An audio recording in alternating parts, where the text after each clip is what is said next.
All right, I think we can get this meeting underway. It is a great pleasure to welcome our special guest speaker, who is Robert Max, a cellist and conductor, very busy with the North London Symphony Orchestra, among many other performance roles and credits to his name. He's directed the Symphony Orchestra at Royal Holloway for over a decade, and has conducted a number of other prestigious ensembles, the Covent Garden Chamber Ensemble, the Mariette Choirs, not only in Britain, but also performing abroad in Romania and Russia, where he was made an honorary professor by the Rachmaninoff Institute. Other ensembles he's conducted include the BBC Concert Orchestra, the Oxford Sinfonia, and the Kazakh State Symphony Orchestra. Coming up on March 25th at St. James Church in Muswell Hill, there is a concert of the North London Symphony Orchestra with a fascinating program that will include the Bloch Violin Concerto. And I may as well introduce to you all as well Hana Mizuta-Spencer, the violinist who will be the soloist in the performance of the Bloch Violin Concerto. A very well-known, very busy performer, playing in prestigious venues, including LSO St. Luke's, Wigmore Hall, St. Martin in the Fields, St. John Smith Square, the Kew Music Festival, and Cambridge University. So welcome to you both, and welcome to everyone else. Robert Max has, of course, spent a lot of time deeply immersed in the score of this violin concerto by Ernest Bloch, and we look forward to hearing his insights. And I think I can just ask you to take the floor at this point, Robert. Hello, everybody. Can you hear me? Yes. Nods. That's good. Lovely to see so many of you. Thank you for joining. Thank you for your welcome, Jesse. Now, Joshua Friedlander talked in March 2021 from a historical and ethnomusicological viewpoint. And his talk was really fascinating and scholarly and full of well-researched information. Of course, I hope that this talk will be interesting to you all, but it won't be academic, and I can't promise that everything is accurate. Although I try to think deeply about the music I get involved in, I'm not a scholar, I'm a performer, and I'd like to talk about this wonderful work from a performer's viewpoint.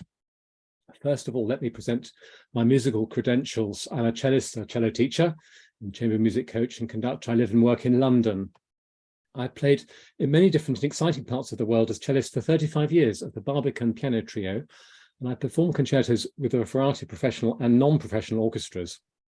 I play duo recitals with my wife, the pianist Zoe Solomon. I teach cello at the junior department of the Royal Academy of Music, and I coach chamber music at a chamber music course called Music Works. Now, this is an organization that runs uniquely inspiring and music-focused chamber music courses for children and for very talented teenagers and undergraduate students and indeed young professionals. And actually, it was at one of these courses that I first met violinist Hana Mizuta-Spencer, who will be performing the Bloch Violin Concerto next month. And she's going to join us today a little bit into my talk, and we'll discuss in a little more detail the experience of playing this piece, which she knows a lot more about than I do. She will be accompanied by the North London Symphony Orchestra, and I conduct them every Monday evening. And for the past 17 years, I've spent my Tuesday evenings conducting the Oxford Symphony Orchestra. So please allow me to present my Bloch credentials, such as they are. I've conducted Shlomo twice, and I taught it to talented teenage cello students. Indeed, I actually studied the cello for 2 years with Zara Nelsova as a postgraduate at the Juilliard School in New York. And now Zara herself studied Bloch's cello works with him in detail, and I understand that Bloch nicknamed Zara Madame Shlomo. Her 3 recordings of the work are really phenomenal, as is the abbreviated version presented in Bernstein's Young People's Concerts video, and you can find that on YouTube. It's really worth seeing. I performed the 3 pieces from Jewish life many times, both here and abroad. And on a trip to Romania, one of my most touching memories, a very Orthodox Christian friend said to me, Robert, he said, when you play this music, I am a Jew. And somehow that was a very moving experience from this particular person.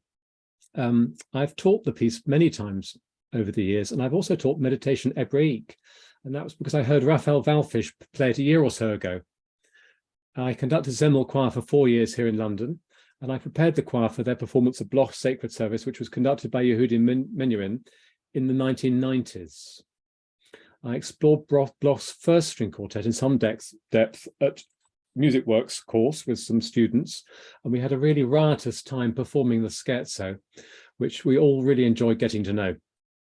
And with one of the same students who was playing in that quartet, and on another course, we read the third string quartet a couple of years ago, and that was also great fun. I think maybe I sent a photograph around of that experience.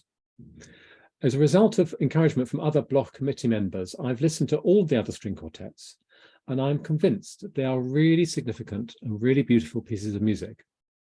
I've read the 3 nocturnes with my own Barbican piano trio, but we haven't performed them. I've also spent some time listening to the renowned piano quintet and the trombone concerto, also in its convincing version for cello and orchestra, and Voice in the Wilderness. Now, I gather that this latter piece is fantastic, but I personally have yet to find my own way into it. That's probably my problem. I'm less convinced by the epic Rhapsody America. This, again, might be my failing or not. On that one, opinions seem fairly evenly divided. So, as performing musicians, why do we get to know, and why do we choose to program and perform certain pieces and not others? I think this is the crux of what we're talking about today. As I suggested, interest in the chamber music comes about partly from necessity and partly from curiosity. I happened to find the music for the first string quartet in a collection of chamber music, and I had the opportunity to explore it with open-minded young colleagues on one of these Music Works courses. The kids liked it. This opened the door to further curiosity. And then I happened to hear Raphael play the Meditation Hébraïque, and suddenly, a few weeks later, it seemed to be the right piece to give a young student who was already obsessed and really with playing Bloch's prayer, which he'd absolutely loved. So my inevitable constant exposure to Shlomo while in New York, regretfully, I didn't study the piece with Zara. That was a big mistake on my part. That led to an abiding fascination with the piece and my desire to program it, first in Oxford and then in London. Now, interestingly, the young cellist I performed Shlomo with had previously entered a concerto competition playing that same piece. Now, the regular conductor who adored Shlomo wasn't on the panel that day. The person who was on the panel said, "Bravo, wonderfully played, but why hadn't they chosen something more familiar, which would certainly have won them the opportunity to perform?" But Shlomo is regularly performed, and one reason for this, I think, is that in the pre-Rostropovich era, there were surprisingly few works of that stature for cello and orchestra, works which made an equal impression on cellists, on orchestras, conductors, and audiences, the same way that Shlomo does. And so I think the piece gained traction and kept it. By comparison, there are many hundreds of compelling works for string quartet. Why should a quartet select Bloch's works when they also don't select Saint-Saëns' beautiful 2-string quartets, Taneev's fine string quartets, Joseph Suk's masterful second quartet? These are pieces that they simply don't play, and I would suggest that these composers are equally famous to Bloch, or possibly more so. So my trio is constantly exploring possible new works to program in concert, like Bloch's 3 nocturnes, but the nocturnes' length and their mood actually makes them quite tricky to find good musical companions for. So even in 35 years, I regret to say that we haven't. So wearing my conducting hat, I've mentioned Shlomo, and in this instance, it was fairly straightforward to persuade both committees to program a well-tested work with a good title, with a none too expensive young and talented soloist. Introducing something short but unfamiliar as a concert opener is often a good proposition, but it's much harder to persuade orchestras to take on an unknown and lengthy piece that must form the prominent second half of a concert program. I have occasionally achieved that. Liszt's Faust Symphony, Strauss's Symphonic Fantasy on Die Frau in a Schatten. I see you raising your eyebrows, everybody. Scriabin's Poem of Ecstasy. But it's a huge artistic and financial risk. And I'm sad to report that we didn't get the best audiences for those particular concerts. Nevertheless, those 3 pieces are out of copyright. Bloch's music remains in copyright, in Europe at any rate, until 2029, and promoters will be unlikely to take risks before then. So, turning to the Violin Concerto, why did I want to program this work? I'm always on the lookout for something genuinely good that might be considered to be off the beaten track. Cello-wise, this might be by performing Busoni's Kultursäle or Korngold's Cello Concerto. Trio-wise, it might be by playing Saint-Saëns's epic second piano trio or Taneev's wonderful trio. Orchestrally, I've really enjoyed introducing my orchestras to Bartók's Miraculous Mandarin Suite, Bruckner's Sixth Symphony, Roger's Violin Concerto. I have to say that the interest that the various Bloch meetings I've attended and videos I've watched encouraged me to explore Bloch's Violin Concerto, and I immediately recognized that here is a very beautiful and certainly significant work from the 20th century that clearly suffers from neglect. Now, Joshua shared a fascinating list of violin concertos written in the 1930s in his talk. And with luck, Jesse is going to assist me with the tech and show it to you on the screen, because I captured the screen and it's just so good. So hopefully you can see this in a second. There it is, and you can still hear me wittering on. So I'm pleased to say that I've conducted Walton and Berg's violin concertos. I programmed Barber Concerto for later this year. I'm aware of Britten, Bartók's, Schoenberg's and Stravinsky's concertos, but I haven't programmed them. And while I have programmed and conducted Prokofiev and Szymanowski's first concertos, I haven't conducted their second concertos. And I have to say, I don't know Hindemith's concerto at all. Perhaps I should rectify that. I'd say that one or two of these concertos share a similar fate to Bloch's, and for some similar reasons, and for some different reasons. In Bloch's case, well, the orchestral material costs £500 to hire for one performance. That will put off many orchestras. Then, the solo violin part with piano reduction costs about £50. That will put off many violinists, particularly hard-up music students. As you would expect, the solo violin part is very difficult. If students can't afford it, and as a result, teachers don't teach it, or vice versa, then it won't be an ingredient of conservatoire's musical melting pots. We can explore this later with Hana. If the piece isn't taught, then it won't be performed. With that in mind, let's explore a little that I can share with you about the violin concerto's performance history. And I've got a question. Perhaps if anybody has the answer, they can put it in the chat. I know that the concerto was written for Szigeti, but I wonder who, if anyone, actually paid for the commission.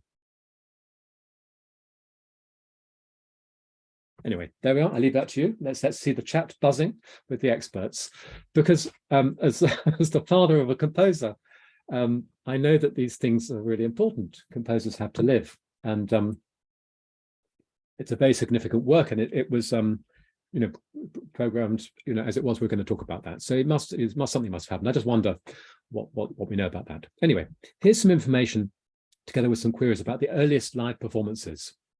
So Joska Singer, he was more widely known as Joseph Szigeti. He was a Hungarian-born Jewish violinist, and he gave the first performance on the 15th of December 1938 in Severance Hall, Cleveland, Metropolis conducting the Cleveland Orchestra. Szigeti went on to give the British premiere with Beecham, who's a hero of mine, and the LPO on the 9th of March 1939. And then Szigeti travelled to Paris, where he played it with the Orchestre de la Société du Concert du Conservatoire, conducted by Charles Munch on 19th of March. The Bloch website says that Szigeti and Beecham also performed the concerto in Geneva in 1938, but that can't be right, because then it would mean that it would have to have been on Christmas Day, seeing as their premiere was on the 15th of December. I'd be interested to know more about that. Anyway, I have no further information about performances by Szigeti, but Yehudi Menuhin performed the concerto on the 12th and 13th of December 1957 in Carnegie Hall, with Previtali conducting the New York Philharmonic.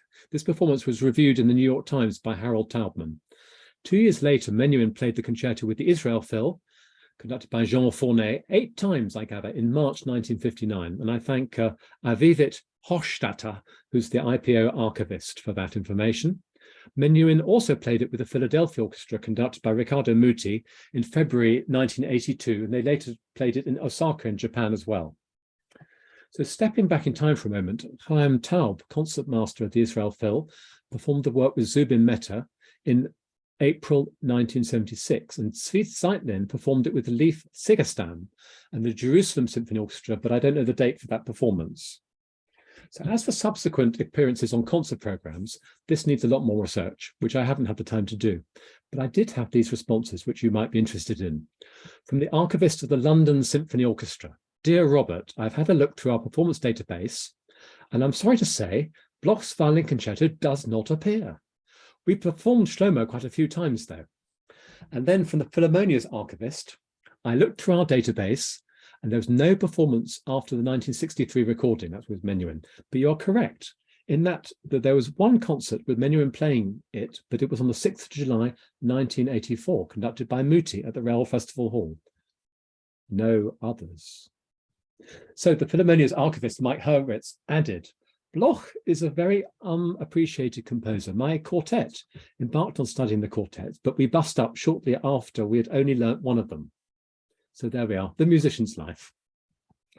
Let's a little survey of the recordings that have been made, and I've tried to distinguish these from the live concerts, although I'm aware that some of the concerts were subsequently released wonderfully as recordings. So Szigeti made the first recording, a studio recording, with the same team that he made his Paris concert with a little bit later in March 1939. Now, I find his playing is really outstandingly fastidious and really passionate. Now, subsequent recordings were made by Roman Tottenberg. He was Polish-American and Jewish. Interestingly, the Vienna State Opera Orchestra in 1961. I find that fascinating, given this nature of our discussion, my discussion. Hyman Bress, South African Canadian, presumably Jewish violinist, with the Prague Symphony Orchestra in 1966. Yehudi Menuhin with the Philharmonia, Paul Kletsky, both of them were Jewish. Misha Lefkowitz, Latvian American, I presume Jewish, and the London Philharmonic Orchestra with Paul Freeman in 1989. Now, this is important, I think. Oleg Krisha, Ukrainian violinist with Malmo Symphony Orchestra and Sakari Aramo. Now, 1993, I have a hunch this is the first non-Jewish partnership of soloist and conductor to record the work. There are other recordings. Matthias Verlongt, he was German. Vladimir Yurovsky, he was Jewish. That was in 2002. Sherban Lupu, I don't know, Radu Lupu, he was Jewish. I don't know about Sherban Lupu. With the Romania State Orchestra, Ian Hobson, 2003. Elmar Oliveira, that's a very Sephardic name. Ukraine National Symphony Orchestra, John McLaughlin Williams, 2007. Zina Schiff, Canadian Jewish violinist with the Royal Scottish National Orchestra, Jose Cerebrier, he's Jewish, October 2007. And one more recording I'd like to mention, because it's significant, I think, František Novotny with the Brno Philharmonic and Thomas Netopil in 2008. And I guess that's the second non-Jewish partnership to record the work. So the reason why I've gone into such detail exploring live performances and recordings is that it is an unavoidable fact that all the live performances mentioned above were given by Jewish violinists, and it probably wasn't until 1993 that a recording was made that didn't feature either a Jewish violinist or conductor. So chew that over and make of that what you will.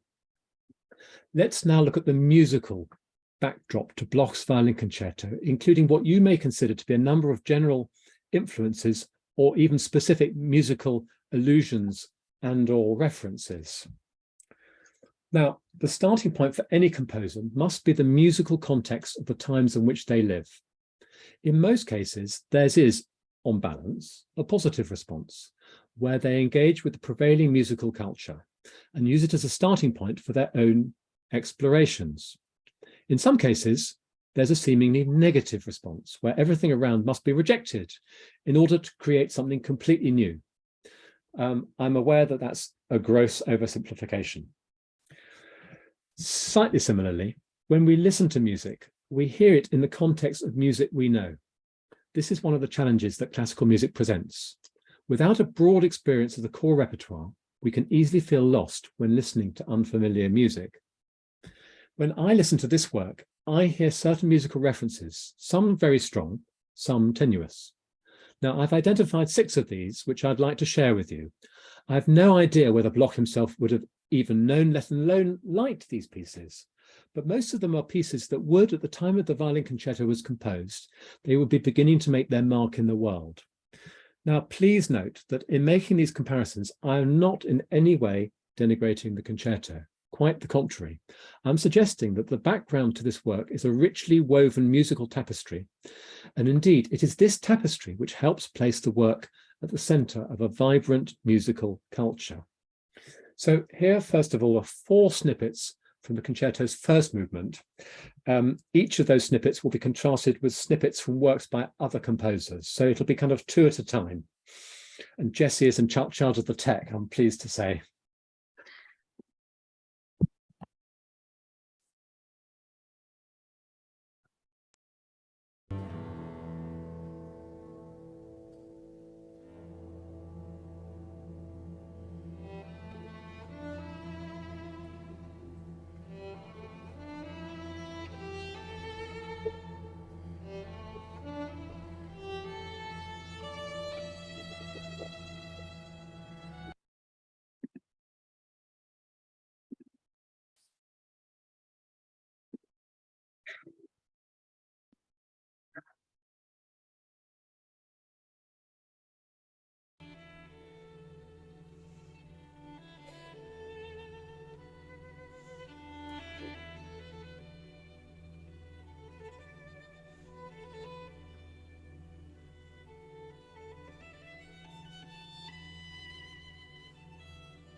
So, did you want to comment first on those 2 clips? Just briefly about those 2. So, no prizes for guessing that the second piece was Vaughan Williams' Lark Ascending, and that was written in 1914. And that's the first violin utterance in the Bloch and the first violin utterance in the Vaughan Williams. And I just love the connection between them. Is it accidental? Is it by design? Who knows? But it's there. Let's move on. I think the next one is very important, the next couple.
So there's Stravinsky's Firebird Suite from 1910, and it's the use of the trumpets where it's a very, very strong connection. And I feel that I don't know about Vaughan Williams. I've got no idea whether he would have been interested in that, but I'm sure he's interested in Stravinsky, and I think one can't avoid being interested in Stravinsky. So let's move on to a little more Stravinsky.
So I think the flavor of Stravinsky obviously has a very big influence. And let's face it, Stravinsky had a huge influence on every composer in the 20th century. And one more, particularly from the first movement, see this thing, listen to this moaning figure that we're going to hear in a moment.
So that's Respighi's Pines of Rome, dates from 1924. But that sort of mood, that falling figure, I think also occurs in Sibelius's En Saga, that's a little bit older, 1891 to 2. Just something capturing a similar emotion or similar mood, and maybe referencing, who knows. I could also add some comparisons with Bartók's Miraculous Mandarin, 1918 to 1924. Also Szymanowski's First Violin Concerto of 1916. I've got one little thought about the second movement, which we can move on to, and then one thought about the third movement, and then we'll do something different. I think it'll be time.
So there's a little of Debussy's La Mer, 1903 to 1905, also a hugely influential piece. And we've got one more to listen to, which hopefully Jess is getting ready for.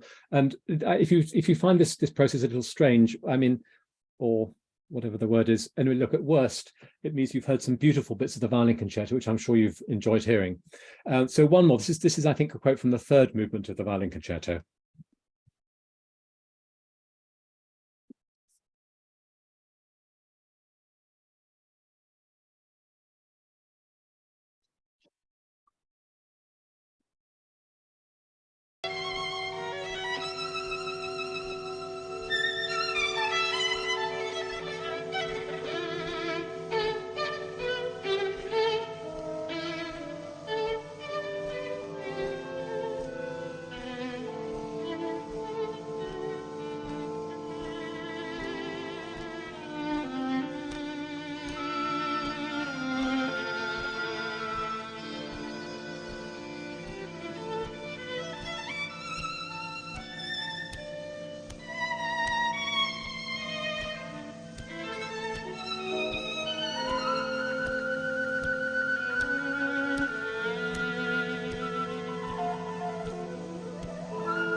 I'm going to interrupt there because that's not the clip I had in mind.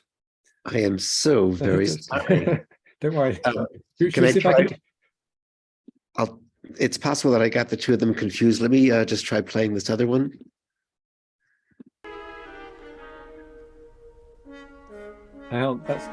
That's the second one. That's the second one. I'm so sorry. Don't worry. You've been doing an amazing job. What about if we just try what about if we try this? Let's see. Give me just a moment. Would it be that one? Can we run it from YouTube? Or is that... Yes, I'll try that one. I just put it in the chat. Okay, let me share my screen once again.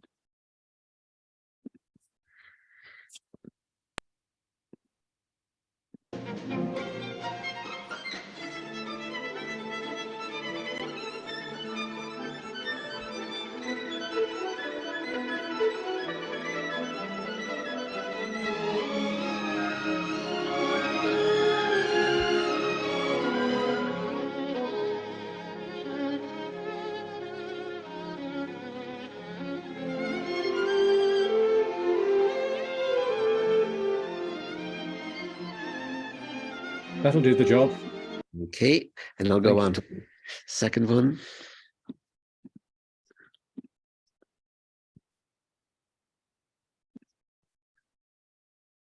Not hearing this. Let me try it one more time.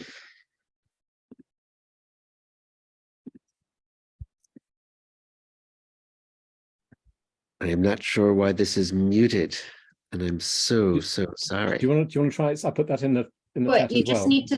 Sorry, you just need to scroll at the. You just pulled the volume all the way down on the clip. If you just go back to the clip. Let's try that again. Yeah, so at the bottom, yeah, there, pull that all the way to the side. Got it. Yeah. All right.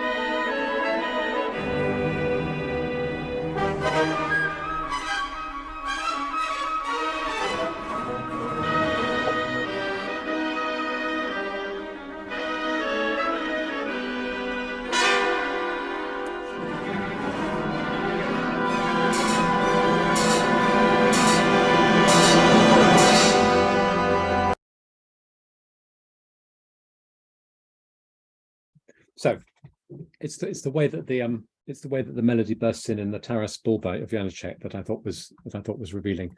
But anyway, thank you, Jesse, for organising those. That's quite a heroic task. Sorry about Anyway, I hope that's food for thought about some musical connections and the environment in which the concerto lives in its way. Let's move on. Hana, thank you very much for joining us. This is our soloist for our concert, and we were having a chat on phone the other day, and we just thought it might be interesting to talk about how it is to prepare this piece and how it came about. And can you tell us something about your experience of studying it with different teachers? Hi everyone. Thanks so much for joining us. I'm really looking forward to performing this in London on the 25th of March. Yes, so I guess we talked about performing this piece maybe a year and a half ago, maybe a year ago. And so I bought the very expensive music. I sort of had it in my flat. I would look at it every so often. And then I thought in the summer, going to sort of summer festivals, masterclasses, be a really good time to bring it to other professors. I brought it to my teacher, and my professor, who is David Takei, he teaches at the Guildhall School of Music, and he actually did know the piece. So it was a piece that was familiar to him, and he said that he had been encouraging students to play it in the past, but for one reason or another, it just, you know, it's not, I guess, standard repertoire. You wouldn't find it in sort of audition repertoire. It's an easy piece, I guess. If you don't commit to the time to it, or you don't have a concert date in the diary, it's hard to commit to learning something like a piece like a concerto like this. So I studied it with him, we went through it, and then in the summer I went to a masterclass course in Belgium, in Enghien, and I had lessons on it with a professor called Philippe Graffin, and he didn't know the piece. This is a running theme. So he didn't know Bloch wrote a violin concerto, and he'd never heard it, he'd never played it, he didn't know it at all. I mean, Philippe, performs quite regularly, you know, he still performs a lot as well as teaching. He's he would call himself a soloist, and it's not something that he has come across. Actually, at the same time, I brought him 2 pieces of unfamiliar music. I also brought the Walton Violin Sonata, which is also not a piece that is played so regularly, but that he did know, but he didn't know the Bloch. So that was, I guess, bonus points to me. But as we were having lessons on it, discussing it, I was fairly reluctant to perform it that week because it was a very new piece to me still. You know, it was very much in the learning stages. He really took to the piece, and he just really, really loved it, and he thought it was well suited to me. He thought it was, you know, really helping me in a lot of the things that, you know, that I needed to develop in my sound, as sort of like a soloist, you know, all these things that you want to develop as a musician. And, you know, he was really encouraging me to perform it. So I ended up performing at the end of the week, which was really useful. And he loved, and I also enjoy playing it because it's quite heroic. You can sort of really get into the violin. It's like, it's a really satisfying piece to play. It's sort of, you can just sort of go for it in a way that it's not necessarily the same in a lot of other violin repertoire. And so he really enjoyed it. And then, so that was with Philippe Graffin. And then a month later, I went and had lessons with a violinist called Barbara Doll, who teaches in Basel. And I had some private lessons with her, and I brought the first movement of the Bloch to her, and we went through it. And it was a bit more sort of, we were more discussing what I wanted from her, especially because she didn't know the piece as well. Surprise, surprise.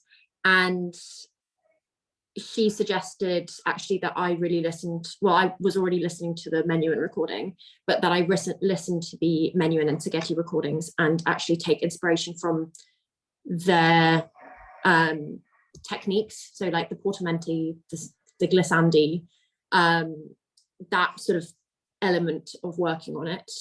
And then we also worked on things like, I mean, I guess one of the things that I was not necessarily struggling with, but something I was exploring is, I don't think the phrasing is as that obvious in the second subject of the first movement, where it leads to, where it peaks, where it climaxes. I think a lot of the piece is it can be just very loud. There's a lot of climaxes, and actually grading it and finding the different colors within those climaxes was something that we discussed. So yes, those were my experiences. What other pieces of Bloch have you played, Hannah? So I performed Nigun in November, and that was the first time I performed that as well. So that was a new piece to me. Do you find this piece very different from that piece? Yes, I mean, there's obviously similarities, but I think Nigun feels more like an improvisation, like a written out improvisation, whilst I think the concerto is a lot more structured. And actually I did perform in the orchestra Shalomo with Sheku Kana-Mason recently, and actually we did the new George Morton arrangement for chamber orchestra. It's very exciting. So I did that about 2 weeks ago. So I'm having a very Bloch themed year, which is nice. Have you discovered any wrong notes? Not in the arrangement, but I was actually, this might be a bit of a tangent, but in one of the examples that you used of the Szigeti recording, I think it was example 5A. I think Tagetti's playing a wrong note. I think he plays a G flat and it's meant to be a G natural. It's a very, very small point, but I was listening the other day with the score and I thought, that's a bit odd. I think it's in the slow movement, and I think he plays a G flat and it's meant to be a G natural. Does Menuhin get it wrong as well? We'll have to have a listen. I didn't actually check that, so maybe I should check that later on. Hannah's brought a clip, a short audio clip, about 1.5 minutes of her playing. Was it last summer? It was last summer. So this was where was it? This was in Onguien, that masterclass course I mentioned earlier. And so that's with piano, not with orchestra. But there's, I think, did you say there's 2 segments of music, 2 distinct? Yes. In the one clip. Bits, yeah. Sorry, I wasn't able to. Well, let's enjoy listening to them. Thanks to Jessie.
Absolutely beautiful playing, Hannah. Thank you for sharing that with us. I can't wait to hear it in the concert. Now, I'm aware that time is ticking, and time has tuck really, and I've got loads more I can talk about, but I think I'm going to have to edit it down so we fit within the time. I was just wondering what the most interesting, most important things are. Interpretive challenges. To the listener, I think the music of this piece initially sounds rich and complex, but a lot of the complexity falls within the responsibility of the soloist. So much of the orchestral writing is actually quite straightforward, even if it's noteworthy that the solo violin is accompanied by many significant solos from within the orchestra. The conductor's score, which I'll be using, is actually in Bloch's own beautiful, immaculate handwriting. And so there are very few queries which can't be resolved from this authentic source. The wind parts are very clearly printed, but the string parts, for some reason, are much less clearly written. And as a conductor, my experience is that when parts don't look good on the page, they sound worse, and that's a real shame. Something else has happened is that there are a lot of mistakes in the orchestral material. The set of parts that we're using is basically brand new, so they haven't been corrected. In any case, if there's no performances going on, then they won't be corrected anyway. It's a big problem. Perhaps Jessie can share with us a page of the program from the first performance, which Joshua kindly sent to me. It's a really fascinating document. For starters, it's published as a part of a program booklet for a whole season. This is on page 153, and how fortunate contemporary audiences would be to have the opportunity to read and reread Bloch's very wise words over the course of many months, if they wish to. And how amazing to see in a program a reasonably comprehensive motivic guide to the concerto's themes, along with an interesting outline of what happens when.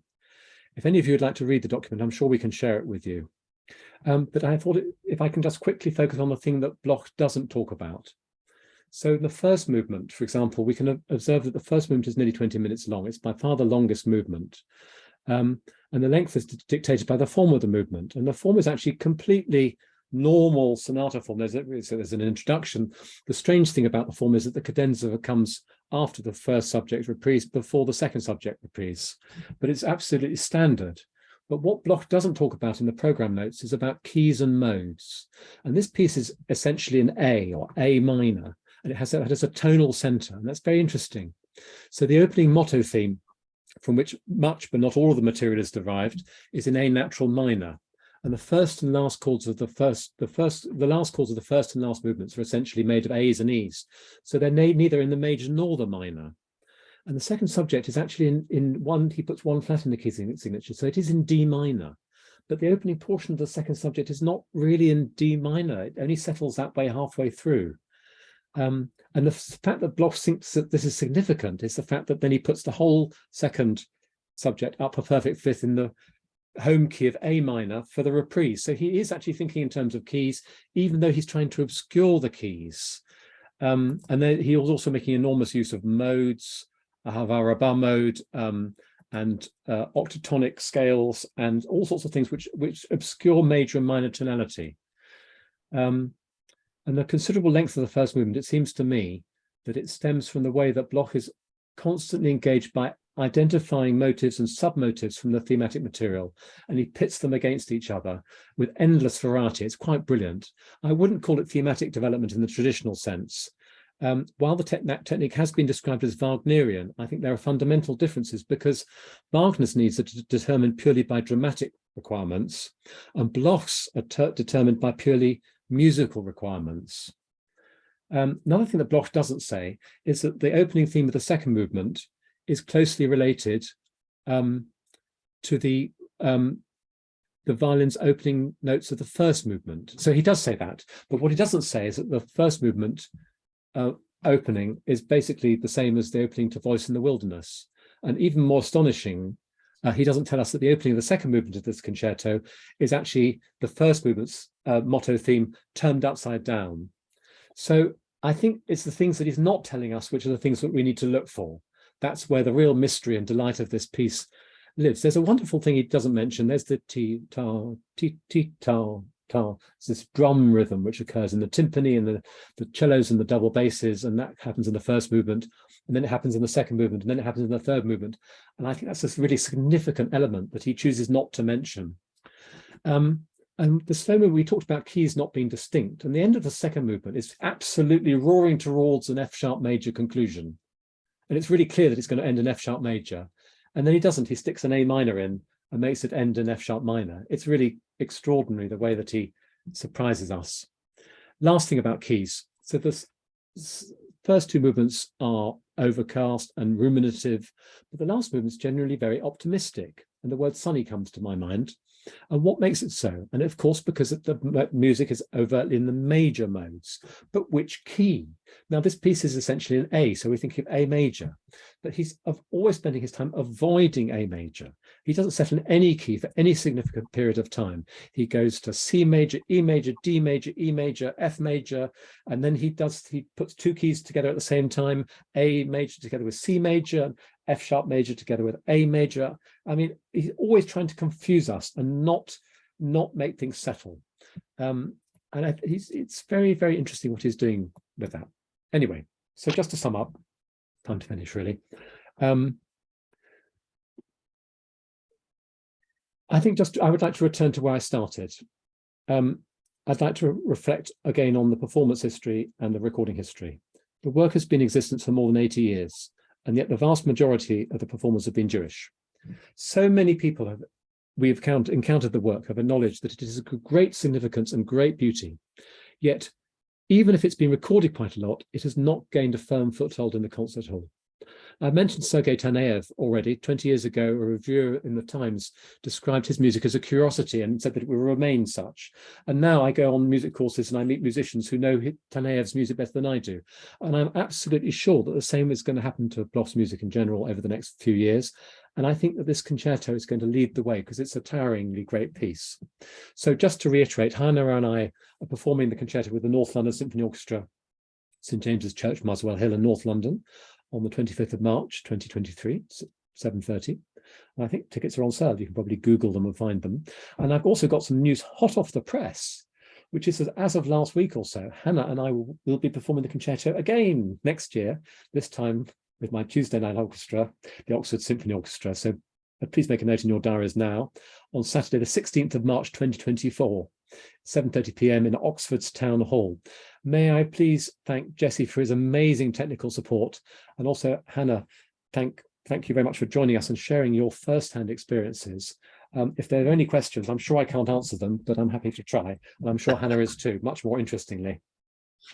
Thank you. Thank you so much, Robert Max, and thank you, Hana Mizuta-Spencer. Really, really appreciate this richly illuminating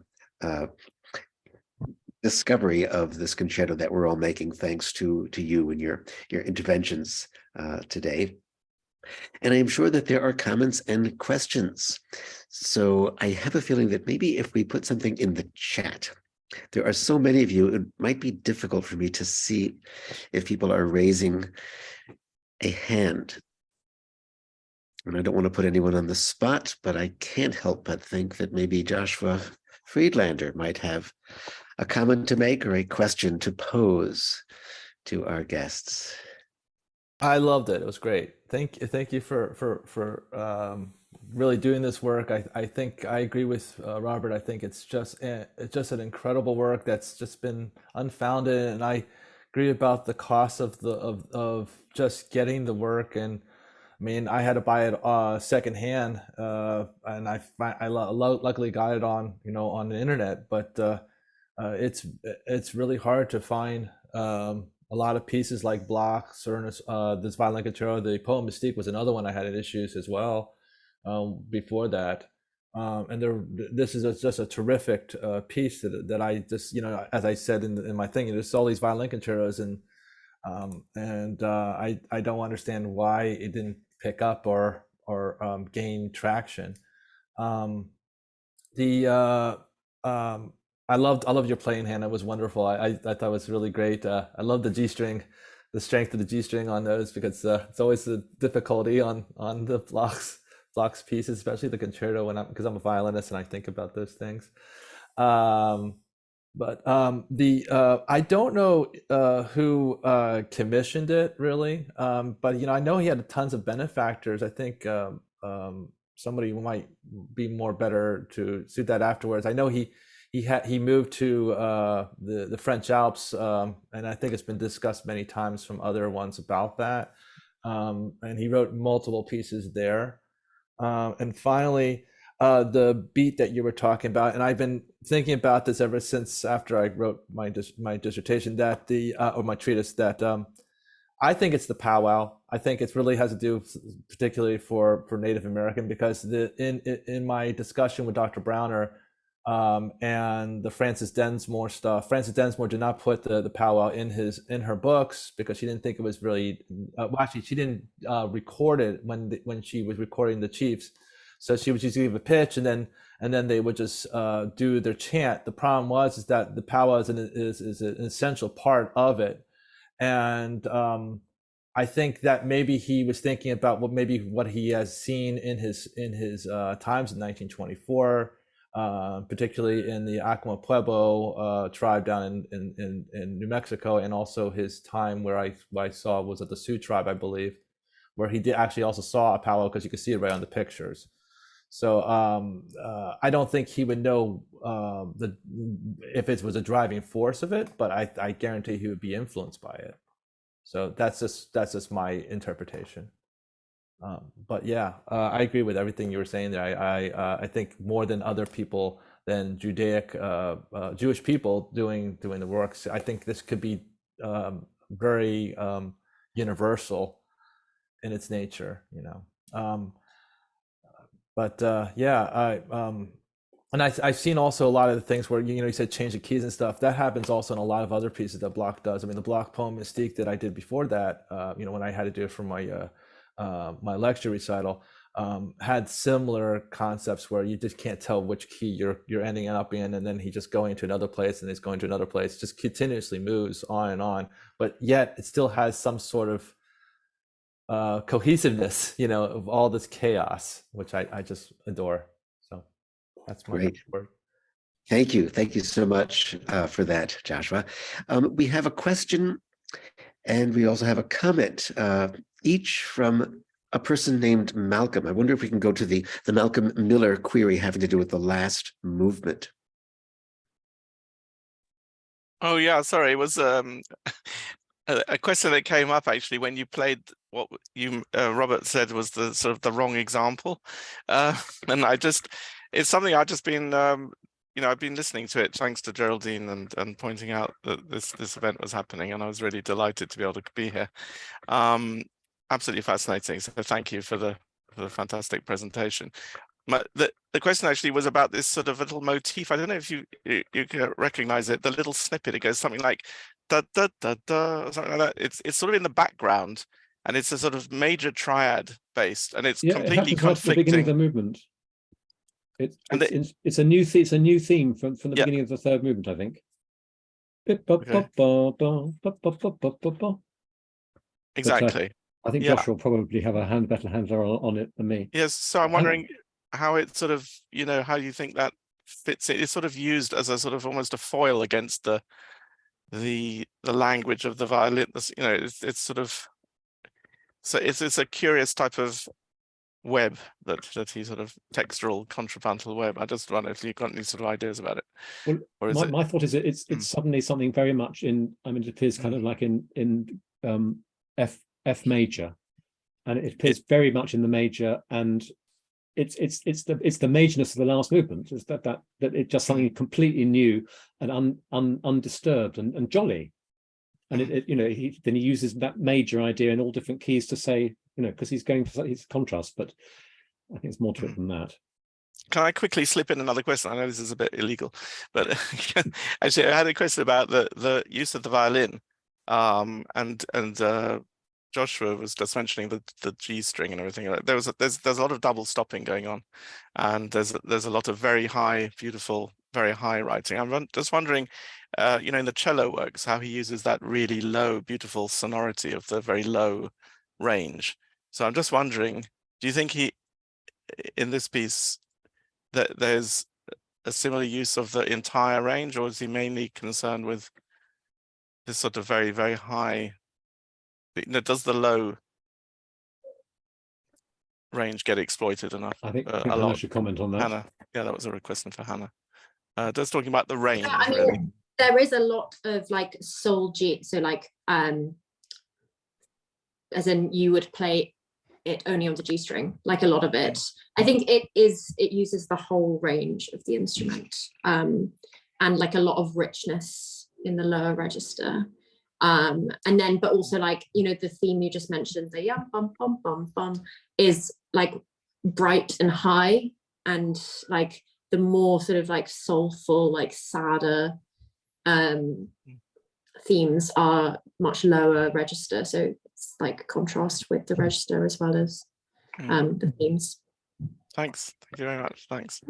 Great. There was also a comment from Malcolm Singer at an appropriate moment. I'm not sure if this is an appropriate moment, but I'd love to hear your comment. Yeah, it's fine. Well, thank you very much, Robert, Hannah, and Jesse. A tremendous team effort and really, really fascinating discussion. So just to say, I mean, David Takeno, of course, although he is Japanese, he was brought up in Israel, studied in Israel, and played in Menuhin's orchestra, and was very close to Menuhin. So it's not surprising that David knows it really well. I didn't quite catch who the violinist was with Ian Hobson. You mentioned, but Ian Hobson was at Cambridge with me. He's a wonderful concert pianist, and so, but certainly not Jewish. I don't know whether his violinist was Jewish or not, so I slightly missed that. Shoban Lupu.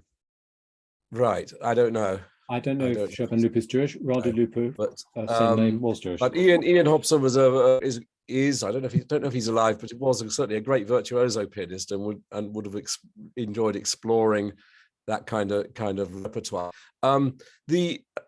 I mean, I think your comments about how much it costs to mount a performance is really relevant. I mean, I've always wanted to do Stravinsky's Symphony of Psalms, but you need 2 grand pianos, you know, and goodness knows how many oboes and whatever. There are certain works that are really hard to program.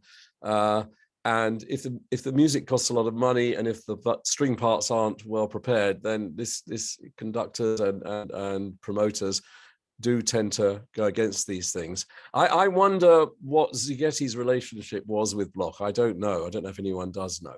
But when I was researching my Menuhin Bloch talk, I kind of had the impression that Szigeti didn't go out of his way to promote the work. And I don't know whether it was the music or their relationship, or whereas Menuhin, of course, was adored Bloch and certainly wanted to take it to Israel and do those performances in Israel. So there's all sorts of reasons why these works get into repertoire and why they don't. I'm amazed that Philip Graffin hadn't come across it, because I would have thought the kind of worlds he mixed in, he would have met him. But I was director of music at the Menuhin School for 19 years, and no one ever taught that piece or either of the suites, which I find completely extraordinary. And I'm ashamed I never programmed any of the chamber music. I did both Concerto Grossi and Nigun many times and whatever, but the quartets and the piano quartet. So things get missed for all sorts of obscure reasons, and one has to be a really keen promoter of a piece to make it. But I'm sure Robert's right that this is a work waiting to be promoted, but maybe we have to get some better string parts. And just finally, the final point about all the stuff on the G string. I mean, I know that's something that Yehudi was very, very, very keen on, and I don't know whether he edited the edition that you're playing from, or whether it's Bloch's, or whether it was edited by a violinist. But choosing which string to play various parts of was something that Menuhin, I'm sure, would have discussed with Bloch a great deal. And if you look at the Bartók solo sonata, which Menuhin commissioned, there is his edition, and then there's now a new edition by the Bartók Foundation, where they taken out all Yehudi's rather idiosyncratic markings, but to my mind, very beautiful and very musical markings as to which strings to use and which fingers to use. So I don't know, Hannah, if it says on your violin part who has edited it, but I think that would be an interesting area to explore. Anyway, tremendous talk. Thank you very much. Thank you. It doesn't say who edited it, but or when that part was produced. I don't know. Yes, Lucienne, do you know about that? No, but I was going to mention something else. And yes, wonderful thing that we just watched here. Sorry, my brain's not working. It's too early. But what I did want to say is that this was composed in 1938. And so I'm wondering if the World War had something to do with not being promoted right after, because sometimes you want to promote it. It's out, you promote it. But, Bloch was considered Jewish, and maybe that played into it not being promoted for years until things changed. I think you're right. Yeah. Thank you. Alex, I believe you had some comments to share.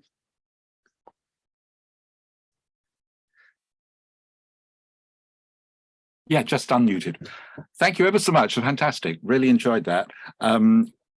Just a few little bits and pieces. It may well be that the Levinsky-Dijon volumes, which go into quite a lot of detail about each work that Bloch composed, may have some information about who paid for the commission to Joseph Szigeti to actually perform it. And also some information about the relationship between Bloch and Szigeti.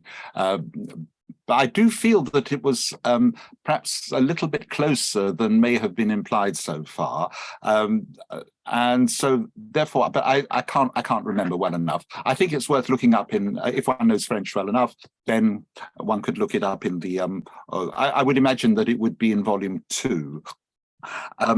As far as Hannah's point about feeling, that, somehow the violin writing Bloch really got into it in a way that some other violin concertos don't quite make it in the same way.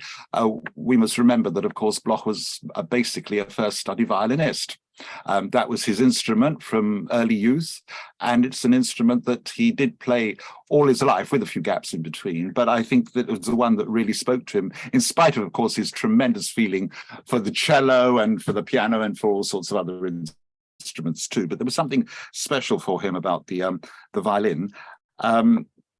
It would be interesting to speculate what kind of sound it would be if George Morton made an arrangement of the Bloch Violin Concerto for violin and chamber orchestra in the way that he did for Shlomo, which I did actually listen to. I went to Fairfield Halls in London to hear the performance. I think it was probably the second performance, this time with the London Mozart players, and I was very impressed. I thought it was really, really interesting to hear how he managed to get all the character and atmosphere of Shlomo, even though the strings were much reduced and so were all the other parts of the orchestra.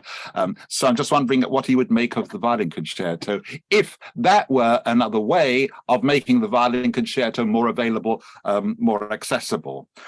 I do have a score of the Bloch Violin Concerto, a conductor's score in Bloch's handwriting, as Malcolm Singer mentioned, had referred to, handwritten.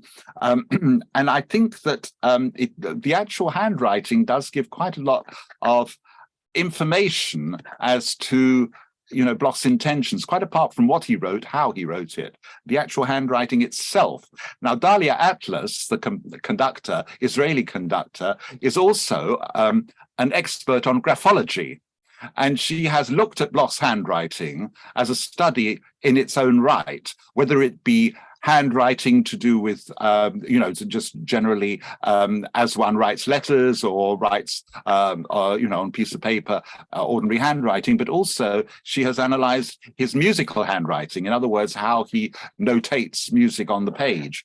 And has come up, did give a paper on that subject at a conference some while ago, and has in fact come up with a lot of interesting information about Bloch's handwriting.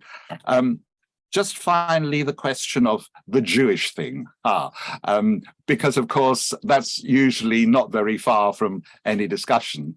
In this particular case, it was interesting. Thank you, Robert, for drawing attention to the observation that most of the people who performed, recorded, broadcast this work have been Jewish, whereas Bloch himself made it very, very clear that this was not one of his Jewish works. He said in it there is no Jewish inspiration. And there's an actual quotation which puts it as boldly and baldly as that. The interesting thing is, as Lucien made the observation that, I think it may have been, well, Lucien made an observation, but also Robert made the observation that this was composed around about the same time as Voice in the Wilderness, which Bloch did include among his Jewish works, the voice for cello and orchestra. And in fact, it's very hard to draw a dividing line stylistically and in terms of content between the Violin Concerto, on the one hand, which is not Jewish, apparently, and Voice in the Wilderness for cello and orchestra, which is Jewish, because the style is so close. The whole idiom, the ornamentation, the modalities, which Robert referred to, all sorts of different factors. If one makes a close comparison, like even the cadenzas in the Violin Concerto and the cadenzas in the Voice in the Wilderness, I wouldn't say they're identical, but they could be interchangeable. You think that they come from the same composer at the same time with the same kind of mentality and ethos. So I think these kind of comparisons are interesting because many people who are Jewish have felt warmly towards playing and recording the Violin Concerto, a work that Bloch himself felt was outside that category of Jewish music as far as his works are concerned. So I don't know whether these things are, worth paying further attention to, but I just thought I'd make the observations. And I once again thank you very much for a lovely presentation. Thank you so much, Alex. I wonder if I can continue on with that thought, that last comment you were making, and maybe try to connect it to this other theme, which is the Violin Concerto and the difficulties that it has faced in gaining a foothold on the repertoire.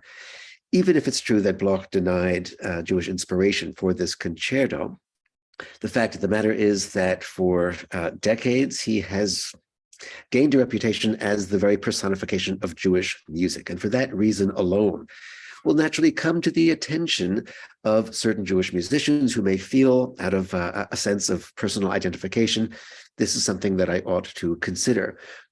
But for that reason might get in the way of the further promulgation of the piece, because non-Jewish musicians might very well feel the opposite. This is not for me. I guess this is not my native territory that I should be exploring musically. Is it possible that the Jewish reputation, however well or poorly deserved, of this particular concerto has hindered its reception among the public and among performers?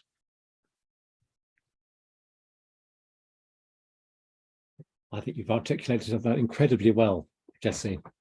And yes, Alex, I don't think this is primarily a Jewish piece. I don't have that feeling, which is why I think that the linking with just the awareness of those people who have played it and been involved with it is telling, because there's no reason for there to be that connection. That's why I'm kind of mystified, particularly with the music being as great as it is. Great.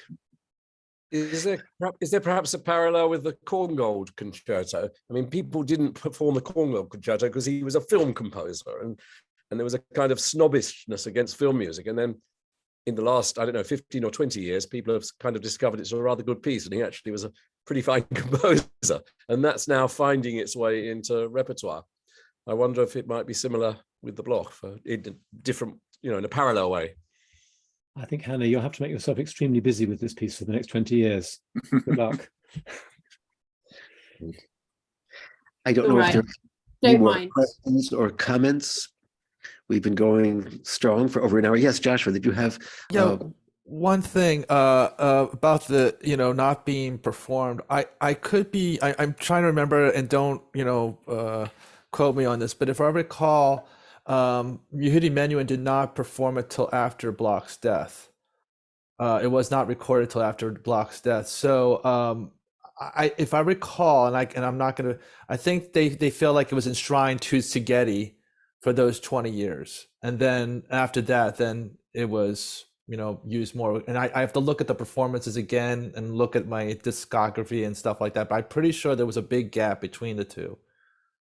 If I can come in, there was a big gap. I think again, I haven't got the dates in front of me. Alex might know. I think he performed it in the year that Bloch was dying, and that he was trying to promote. Yehudi was trying to promote his music and all this performance in Israel. I think it's just before Bloch died, but certainly there was that big gap, as you say. But there's a quote in 38, 39. Yehudi was learning it.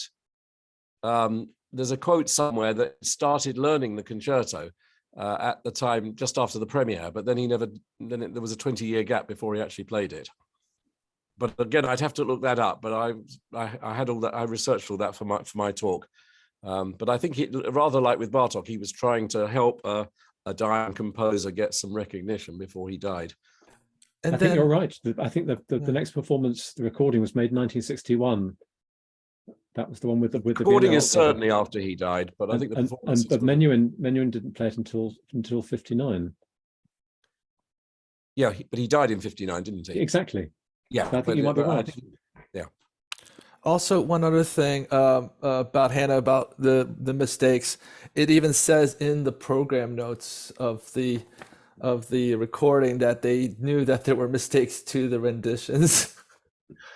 Wait, so does that mean Szigeti is playing the right note? I don't know. I'm just reading here. It says among the three renditions, the recording conditions prevailing in the studio collaboration with Munich served to minimize mishaps without inhibiting Szigeti's expressivity.